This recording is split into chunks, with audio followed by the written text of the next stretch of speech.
तो चलिए शुरू करते हैं। हेलो दोस्तों, तो आज हम लोग इस वीडियो में पंचायत समिति का सदस्य और प्रमुख कैसे बने इसका हम लोग डिटेल में जानकारी प्राप्त करेंगे। क्योंकि ये अपने गांव में, ग्राम पंचायत में, प्रखंड में एक बहुत ही महत्वपूर्ण पद होता है जिसके द्वारा आप एक अपने ग्राम पंचायत में अच्छा सम्मान प्रतिष्ठा पा सकते हैं और जनता और सरकार के बीच जुड़ सकते हैं और अपने ग्राम पंचायत में नाम ऊँचा करने के साथ साथ लोगों की सेवा कर सकते हैं। तो ये एक अच्छा पद होता है, सम्मानजनक पद होता है। इससे आपको अपने गांव में, ग्राम पंचायत में काफ़ी सम्मान मिलता है और राजनीति में आने का एक अच्छा अवसर भी होता है।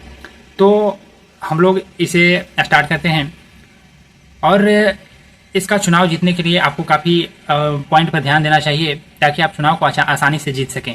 तो हमने इस वीडियो में बहुत सारे पॉइंट बताए हैं। इसको अगर आप ध्यान देते हैं तो आप ज़रूर चुनाव का जो जीतने का जो चांसेस है वो काफ़ी बढ़ जाता है। तो आइए शुरुआत करते हैं। तो सबसे पहले इसका जो ग्राम स्तर पर जो सबसे पहला मेन पंचायत होता है, ग्राम पंचायत, जो कि 5000 की जनसंख्या पर बनता है और उसका जो एक मेन आदमी होता है ग्राम पंचायत का, वो होता है मुखिया। और उसके बाद ग्राम स्तर के बाद प्रखंड हमारा मेन स्तर हो जाता है और उसका जो मेन आदमी होता है वो पंचायत समिति का सदस्य होता है और कई सारे पंचायत समिति के सदस्य मिलकर प्रमुख बनाते हैं। और प्लस अब प्रखंड में एक जो सरकारी अधिकारी होता है वो बीडीओ होता है, ब्लॉक डेवलपमेंट ऑफिसर। तो जैसा कि आप लोग सभी जानते हैं कि 5000 की जनसंख्या पर एक मुखिया बनता है और लगभग 50 से 60 हज़ार की जनसंख्या पर कई सारे पंचायत समिति के सदस्य बनते हैं। मतलब एक पंचायत समिति, ग्राम पंचायत का एक मुखिया और एक ग्राम पंचायत का एक पंचायत समिति सदस्य भी होता है। और जब 10 से 15 पंचायत समिति सदस्य एक साथ मिलते हैं तो वो एक प्रखंड के अंतर्गत आते हैं और उन सभी मिलकर एक प्रमुख का चुनाव करते हैं बीडीओ की अध्यक्षता में। तो हम लोग समझते हैं कि पंचायत समिति का सदस्य सबसे पहले कौन होता है। तो ब्लॉक के जनता के द्वारा सीधे वोट देकर चुना गया व्यक्ति जो ग्राम पंचायत और जिला परिषद के बीच का जनप्रतिनिधि होता है।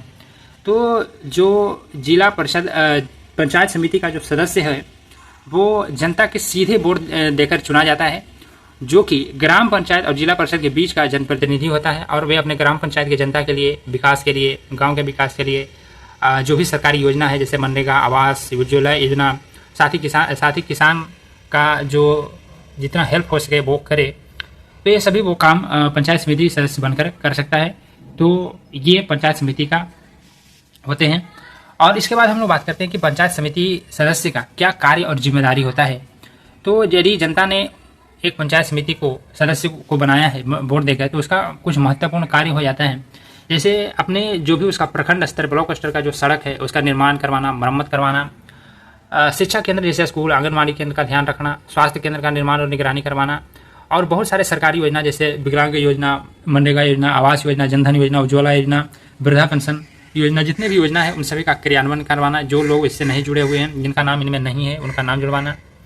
और किसानों को बीज, खाद, कीटनाशक प्रशिक्षण दिलवाना, उनको बीज, खाद समय पर कीटनाशक उपलब्ध करवाना, उनको प्रशिक्षण देना कि किस प्रकार, किस मात्रा में बीज का, खाद का, कीटनाशक का उपयोग करना चाहिए ताकि ज़्यादा से ज़्यादा पैदावार हो। इसके अलावा डेयरी का भी प्रबंध करना उनका काम होता है। और अपने गांव के विकास के लिए जो भी फंड आ रहा है, बजट आ रहा है, जो भी खर्च हो रहा है उसका पारदर्शी लेखा जोखा रखना और प्रखंड की स्तर में जो भी बैठक होता है उसका बैठक में शामिल होना और अपने प्रखंड के जनता की समस्या का हल करना, अपने जो ग्राम पंचायत का समस्या है उसको आवाज़ उठाना उनका मेन कार्य और जिम्मेदारी होता है पंचायत समिति सदस्य बनने के बाद। अब हम लोग बात करते हैं योग्यता की। यदि कोई पंचायत समिति सदस्य में कोई खड़ा होना चाहता है तो उसके पास क्या क्या योग्यता होना चाहिए।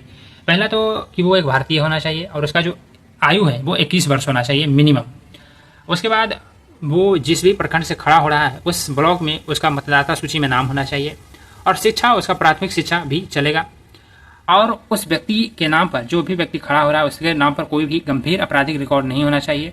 अगला है कि वो व्यक्ति दिवालिया, पागल घोषित नहीं होना चाहिए और साथ ही वो कोई भी सरकारी सेवा का लाभ नहीं ले रहा हो तो वो व्यक्ति पंचायत समिति के सदस्य में चुनाव लड़ने के लिए खड़ा हो सकता है। अब हम लोग बात करते हैं कि चुनाव प्रक्रिया किस तरह से होता है और प्रचार प्रसार किस तरह से करें ताकि चुनाव जीतने में आसानी हो।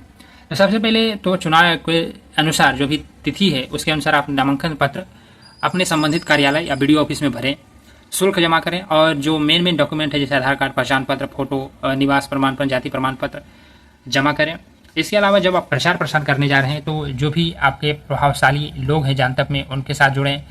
आपके जो गांव के मुखिया है उनको आप साथ में लें और एक मजबूत टीम बनाकर बैनर पोस्टर सोशल मीडिया से प्रचार करें, क्योंकि ये इन दोनों सोशल मीडिया काफ़ी प्रचलन में है, तो सोशल मीडिया का साथ लेना भी काफ़ी ज़रूरी हो जाता है। और प्रचार करने के दौरान सभी घर जाएं, जनता से मिलें, उनकी समस्या को जानें, सुझाव को जानें, उनसे पूछें कि उनकी क्या समस्या है, उनके वार्ड में, उनके गाँव में क्या क्या समस्या हैं, उनके समाधान को जानें और उनको बताएं कि हमारा 5 साल में ये योजना रहेगा और इस योजना के तहत हम जरूर ही आपके समस्या का समाधान करेंगे। उनको भरोसा दिलाएं, विश्वास दिलाएं, आश्वासन दें कि हम जरूर आपके जो समस्या है उसको सॉल्व करेंगे, आपकी बातों पर हम खरे उतरेंगे। और फाइनली जो चुनाव आयोग है उसके अनुसार जो भी तिथि तय है उसके अनुसार मतदान होता है और जिनको भी अत्यधिक मत मिलता है वो फाइनली पंचायत समिति का सदस्य वोट के अधिक मत के अनुसार वो बन जाते हैं।